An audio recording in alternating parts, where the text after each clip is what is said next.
అందుకే చెప్పాను ఒక ల్యాండ్ గ్రాబింగ్ యాక్ట్ తీసుకొస్తున్నాను. ఇప్పుడు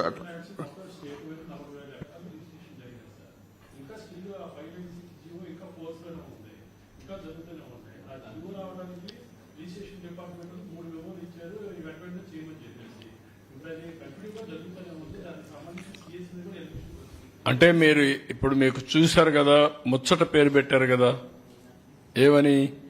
పేదవాళ్లకు మేము భూమి ఇస్తే వీళ్ళు అడ్డుపడుతున్నారు, పేదవాళ్లకు భూమి ఇచ్చేసి ఫ్రీ హోల్డ్ ఇస్తున్నామని చెప్పి వీళ్ళు కొట్టేశారు.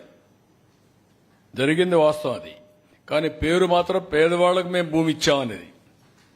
ఇటీవల కాలంలో మీరు చూస్తున్నారు, నేను మాట్లాడుతా ఉంటే ఆ సబ్జెక్ట్ మాట్లాడరు, మిగిలినన్నీ మాట్లాడుతున్నారు.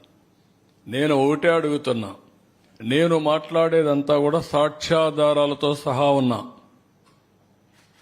మీరు బెదిరిస్తే భయపడేదానికి సిద్ధంగా లేము, లేకుంటే కన్ఫ్యూజ్ చేయడానికి ప్రయత్నం చేస్తే కన్ఫ్యూజ్ కావడానికి సిద్ధంగా లేము. నేరాన్ని నేరంగానే చూస్తాం, నేరస్తులను నేరస్తులుగానే చూస్తాం, తప్పు చేసిన వాడిని పనిష్ చేస్తాం. అదే సమయంలో రాజకీయ వివక్షత ఉండదు. తప్పు చేసి రాజకీయ ముసుగులో తప్పించుకోవాలంటే కుదరదు. ఆ విషయం గుర్తుపెట్టుకోమని హెచ్చరిస్తున్నా ప్రతి ఒక్కరిని. డెఫినెట్ గా నేను అన్ని ఆలోచిస్తాను. ఇంకా డిస్కషన్ జరగనియండి, ప్రజలందరూ చర్చించండి. అసెంబ్లీలో కూడా చర్చిస్తాం ఇవన్నీ వైట్ పేపర్స్ అన్నిటిపైన. తర్వాత ప్రజల్లో కూడా తీసుకెళ్లిన తర్వాత ప్రజాభిష్ట ప్రకారం వాళ్ళు ఏది కోరితే అది చేస్తా. కానీ ఎంత పెద్దవాడైనా సరే దోపిడీని ఆపుతాం, దోపిడీదారులను శిక్షిస్తాం. సార్ టీడీఆర్ బండ్లో కూడా వన్ బై వన్. సార్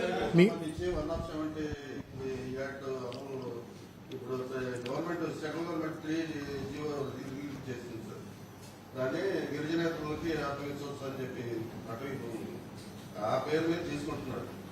దాన్ని మళ్ళీ ఏమన్నా అటవీ భూముల్ని గిరిజనేతలకు అప్పచెప్పిన ఎక్కడ ఏజెన్సీ ఏరియాలను దాన్ని ఎగ్జామిన్ చేస్తాం. అప్పుడు ఇచ్చాం మేము, దాన్ని ఎట్లా చేయాలని చేస్తాం మేము ఆలోచిస్తాం. సార్ టీడీఆర్ బాండ్లో కూడా పెద్ద ఎత్తున అవకతవకలు జరిగినాయి అనేది అలిగేషన్స్ ఉన్నాయి.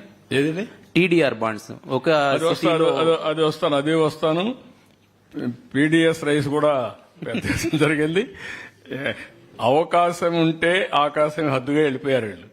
టీడీఆర్ బాండ్లు ఏంటండి, లేకుంటే రైస్ ఏంటండి, దానికి మొబైల్ వ్యాన్స్ ఏంటండి? అంటే యథేచ్ఛగా తీసుకుపోవడం, అక్కడ పంచాయతీ నాటకాలు ఆడడం, మళ్ళా తీసుకొచ్చి పోర్టుకు వెళ్ళిపోవడం. ఎప్పుడన్నా చూశారు ఒకే మంత్రి ఇక్కడ ఫారెస్ట్, మైనింగ్, అక్కడ ఒకే కుటుంబం MLA, rice millers association president, civil supplies corporation chairman. Can you imagine? అంటే దొంగకి తాళాలు ఇవ్వడమే కాకుండా లైట్లు కూడా అరేంజ్ చేసి యథేచ్ఛగా దోచుకోమన్నారు.